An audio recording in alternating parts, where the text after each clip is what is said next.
Welcome back, everyone. I hope you're enjoying your Memorial Day weekend. I flew back to New York, and Pete stayed out in Seattle to be with some family.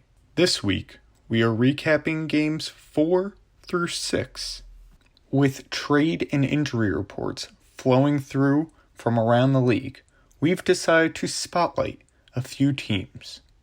In the Northern Conference, Chris, down in Washington, had a tough game against Kansas City as their quarterback went down with an injury.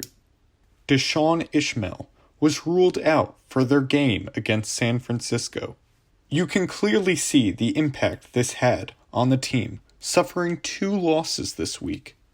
Luckily, the organization had a bye week. They now stand 3-2. Ishmael is set to return in Game 7, and with some added defense via a trade from Jacksonville. They send linebacker Camus Shaw in exchange for a second-round draft pick. With this newly added piece, I would say Chris still has a shot as long as they can keep everyone healthy. Moving on to an organization that had a great week, we take a look at Winterwolf.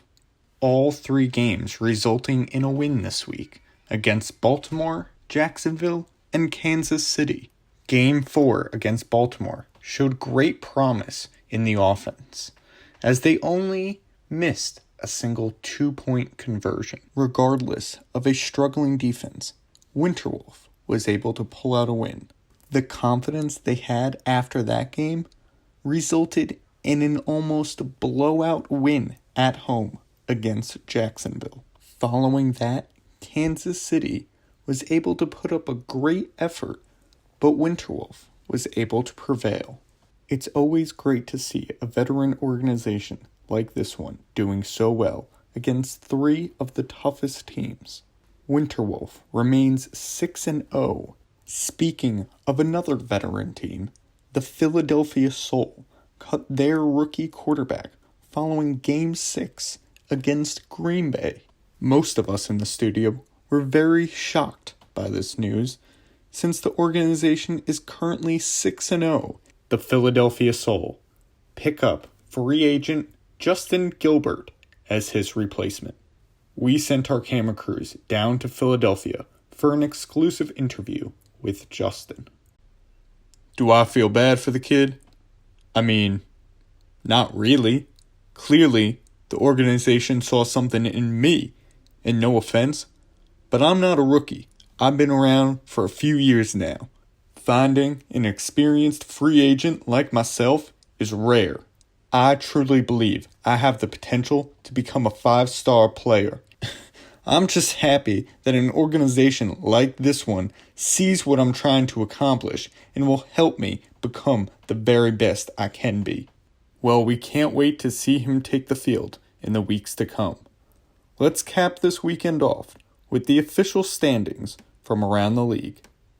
In the North, the top 5 don't move. Kenny, Cogweave, Andrew, Adma, and RMT Games. In the South, Devil's Reject, the Gorilla King, Gerald, Picoro Link, and Christian. Christian moves from 3rd to 5th, while Gerald moves from 4th to 3rd. Picoro Link moves into 4th all the way from 7th last week. In the Eastern Conference, Philadelphia Soul remains at 1. Big Lugnuts comes out of nowhere, moving into 2nd this week. He was in 8th last week. Patrick falls to 3rd. Cajun falls to 4th. And the Placebo Effect remains at 5. In the Western Conference, Josiah stays in 1st. Despite his great games this week, Winterwolf drops into 3rd. Money Mace moves from 4th to 2nd. Real Donald Trumpet drops to 4th, and Hallows Eve sneaks their way into 5th.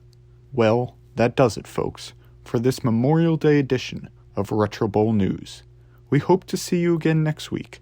I hope you're all enjoying your extended weekends. and we'll see you soon.